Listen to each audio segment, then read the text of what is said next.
Democrats on a House subcommittee demanded answers Thursday from Health and Human Services officials regarding how many children were actually separated from parents during the zero-tolerance policy last spring at the southern border, after a report found that thousands more children could have been separated than the 2,700 previously reported. "What's been happening is more than irresponsible and sloppy.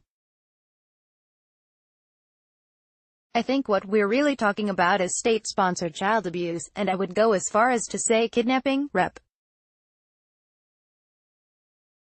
Jan Schakowsky, D.L., said at a hearing by the House Energy and Commerce Subcommittee on Oversight and Investigations. Many Democrats demanded to know whether HHS, which takes custody of the children after the Border Patrol arrests parents trying to cross the border, played a role in the policy, which was implemented last April by an executive order from President Donald Trump. "We need to know what role HHS leaders played in formulating this policy, whether they made any effort to stop it, and whether they raised any concerns about the harm it would do to the children who were separated. There is no evidence that HHS ever tried to stop this abhorrent policy," said Subcommittee Chairwoman Diana DeGette-DiColo. This was the first hearing by the newly held House Democratic majority on family separations, setting the tone on how Democrats will carry out oversight of the Trump administration's immigration policy. The hearing comes after a January report by the HHS Inspector General, who concluded that thousands more children could have been separated than previously reported and that there was probably no way to know how many.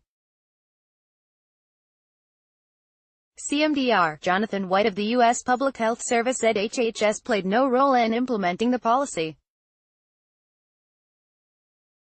The policy, announced in early April 2018 by then Attorney General Jeff Sessions, was to intercept, arrest, and prosecute all migrant families trying to enter the United States. After public outcry, Trump rescinded the order June 20, and a court later ordered the government to reunite parents and children. "No one in HHS separated a single child from their parents," White said, explaining that his department's role was only to house and feed the children while other agencies carried out immigration legal proceedings. "We have the ability and have pursued reunification for every child in the Office of Refugee Resettlements Care," he said. White said he did not take part in conversations on how to implement the policy. No one from the Departments of Justice or Homeland Security testified. Devastating report. The January IG report concluded that officials did not properly track how many children were actually separated. The report also found that from July 1 to November 7, or received at least 118 children who DHS identified as separated from their parents after the policy was officially ended. There are still 93 children in government custody who are separated from their parents at the border, according to a joint status report issued in February 2019. Rep.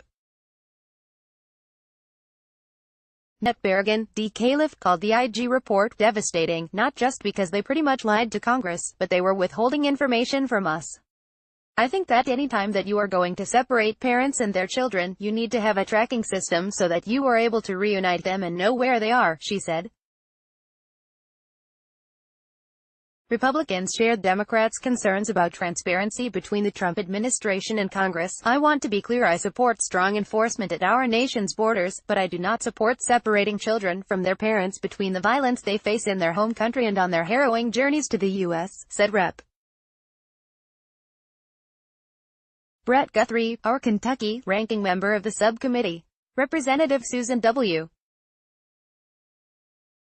Brooks, R. who said she also opposed the policy, recommended that HHS give weekly updates to the committee on the number of children in or care who were separated from their parents. Andrew Free, an immigration attorney who represents a family that was separated at the U.S.-Mexico border during the zero-tolerance policy, alleged that the government is still separating families on a smaller scale. "It's unsurprising to me that there could be thousands of children and parents that were additionally separated because that is what was set up to do," he said. "This regime has systematically dismantled the protections of vulnerable people that arrive at the border. We have to be clear-eyed on that. Even though none of his clients has been deported, he said they are still coping with the trauma resulting from being separated from their children for more than 5 weeks. Many health experts have written letters to Congress contending that those affected by the policy will suffer irreparable trauma. Unwanted and unexpected separation from parents may have severe consequences in a child's developmental processes and psychosocial functioning, Cristina Muñiz de la Peña of the Center for Child Health and Resiliency in New York said at the hearing.